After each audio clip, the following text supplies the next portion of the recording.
इसमें सबसे पहले इसको एनाटॉमिकल पोजीशन में रखने के लिए ये इन्फीरियर वेना क्या है इसको एग्जैक्टली वर्टिकल रखना है। तो जब हम ऐसे वर्टिकल रखेंगे तो ये हमारे पास ऐसे एनाटॉमिकल पोजीशन में आ जाएगा। तो इसको ये जो एंटीरियर साइड पर ये फैल्सीफॉर्म लिगामेंट इसको दो लोब्स में डिवाइड कर रहा है। तो ये मेरी लेफ़्ट साइड है तो ये लेफ़्ट लोब हो गई और ये राइट लोब, ठीक है। और इसके अलावा हमारे पास ये जो है ना राइट लोब, तो ये ऐसे यहाँ पर पेरिटोनियम आके ऐसे आगे की तरफ रिफ्लेक्ट होगी। तो ये हमारे पास जो रिफ्लेक्शन है इसको हम कहेंगे सुपीरियर कोरोनरी लिगामेंट, ऐसे आगे रिफ्लेक्ट होगी आगे। और इसी तरह पीछे से जो पेरिटोनियम आई वो ऐसे आगे यहाँ पीछे की तरफ रिफ्लेक्ट होगी। तो ये हमारे पास उसकी लेयर हो गई इन्फीरियर कोरोनरी लिगामेंट, ये सुपीरियर ये इन्फीरियर। और इन दोनों के दरमियान में हमारे पास ये ट्राइंगुलर हमें नज़र आ रहा है एरिया।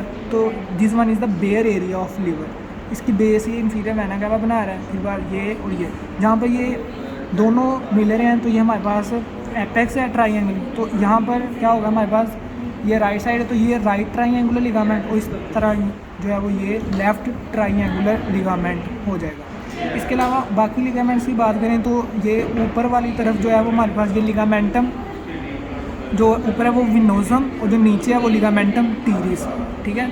तो ये देखें ये ऊपर वाला है विनोजम, नीचे वाला टीरिस, लिगामेंटम टीरिस, ठीक है। और इसके अलावा बाकी अगर हम ये गॉल ब्लैडर की बात करें तो ये जो आगे से भी हमें जो थोड़ा सा नज़र आ रहा होता है तो ये fundus of the gall bladder है, ठीक है, फंडस। उसके बाद जो है वो इसकी बॉडी और ये नेक, और नेक से आगे ये अराइज कर रही है ये है जो नंबर 3 पर है ये सिस्टिक डक्ट, ठीक है, सिस्टिक डक्ट। और इसके साथ ही हमें ये नज़र आ रही है साइड पर ये लेफ़्ट साइड से आ रही है तो ये लेफ़्ट डक्ट है, लेफ़्ट हिपैटिक डक्ट। और जो इस साइड पर है ये राइट हिपैटिक डक्ट। ये दोनों मिलके बना रही हैं कॉमन हिपैटिक और सिस्टिक मिलके बना ये CBD, कॉमन बाइल डक्ट, ठीक है।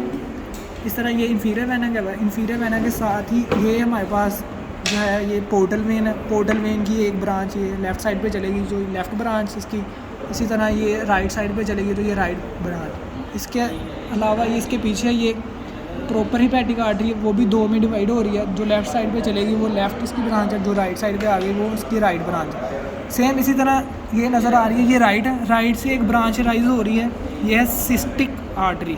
ये जो रेड कलर की नज़र आ रही है सिस्टिक आर्टरी है जो इसको गॉल ब्लैडर को सप्लाई कर रही है, ठीक है। इसके अलावा अगर हम इम्प्रेशंस की बात करें तो हमारे पास ये यहाँ पर जो इन्फीरियर वेना कैवा के ये इस तरफ है राइट साइड पर, लेफ़्ट साइड पर। तो ये है हमारे पास इसोफेजियल इंप्रेशन, और इसोफेजियल इंप्रेशन के साथ ही ये वाला जो है वो ये गैस्ट्रिक इंप्रेशन है, ठीक है। और इस तरह ये वाली लोब जो ऊपर है ये हमारे पास है कोडेट लोब, और ये जो क्वाड्रेट शेप है तो ये है क्वाड्रेट लोब, ठीक है। सेम इस तरह बाकी अगर हम इंप्रेशंस की बात करें तो अगर हम ऐसे रख के देखें और एंटीरियर से पोस्टीरियर आएंगे तो जो सबसे अगली साइड पर होगा वो हमारे पास होगा कोलिक इंप्रेशन जो गॉल ब्लैडर के साथ है। तो ये कोलिक इंप्रेशन है। सेम इसी तरह इन्फीरियर वेना कैवा होता है पोस्टीरियरली, तो जो हमारे पास किडनी होती हैं वो भी पोस्टीरियर होती हैं। तो इसी तरह इन्फीरियर वेना कैवा के साथ जो है वो ये है रीनल इंप्रेशन, और इसके साथ ही ये सुप्रा रीनल इंप्रेशन, और ये वाला जो है वो ये ड्यूडेनल इंप्रेशन, और ये कोलिक इंप्रेशन याद रखना, ठीक है। और ये गैस्ट्रिक और ये इसोफेजियल इंप्रेशन, और ये क्वाड्रेट शेप है क्वाड्रेट लोब, तो ये कोडेट लोब, ठीक हो गया। और ये इन्फीरियर वेना कैवा, और इन्फीरियर वेना कैवा में भी ये जो 3 जो आगे की तरफ हमें नज़र आ रही हैं ये ब्रांचेज़ हैं हिपैटिक वेन्स। जो राइट साइड पर है ये राइट हिपैटिक वेन है, ये मिडल है और ये लेफ़्ट वाली है, ठीक है। और ये लिगामेंटम विनोजम, और ये लिगामेंटम टीरिस, ठीक हो गया। और ये जो H शेप हमें नज़र आ रहा है तो ये पोर्टा हेपेटिस ओवरऑल, ठीक हो गया। तो ये था हमारे पास लीवर का मॉडल।